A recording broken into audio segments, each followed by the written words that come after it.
Hey everyone, happy Monday.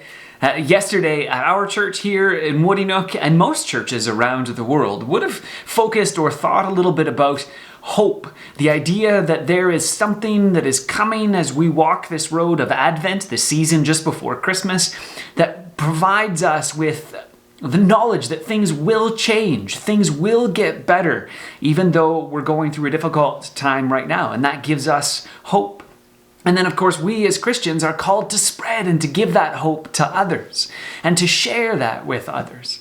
Now, hope sometimes has a bad reputation within our community, as if it's unrealistic, as if it's just this hopey, changey thing that doesn't really make any difference in the world. But I've heard it described this way: hope actually equals faith plus work.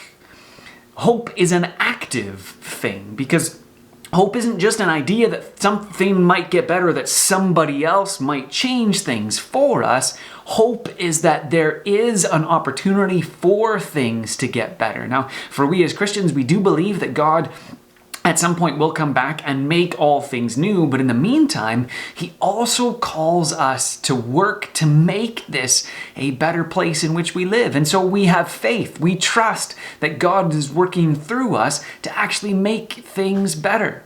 And for this to happen, we need to be able to have the optimism to see that things can and will get better. We can't focus on all of the ways in which our lives are continually shrinking because of the pandemic or because of other things. I mean, this isn't the only difficulty that many of us are going through.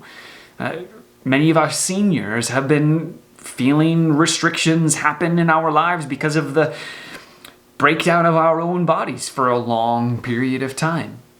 Others have experienced different kinds of difficulties with relationships breaking down, or with the difficulties of moving on from middle school to high school and having to start all over again with new friends, new teachers, and a new way of doing things. Or maybe you're facing all kinds of options and decisions as you move on into the workforce and only realizing that you have no clue what it is that you are called to do or what you even want to do or how you can get paid for it. I mean, there's all kinds of difficulties that we get strapped with. And yet we're called to live and to work in hope and to spread that hope to other people. So this week, I would encourage you to think about the ways in which you can engage with others around you. And if you hope and believe that this particular Christmas season can be a meaningful and powerful event for you and for others who are around you, how is that going to change the way that you actually work? So if you trust that God is going to show up this Christmas season, just like He did some 2,000 years ago, but also as He has every single time since, and in times when people were dealing with all kinds of things way worse than what we are. If you believe that God can make that meaningful, how are you going to work on that in this particular season? How are you going to help others experience the same kind of hope that we long for God to bring into our lives as well?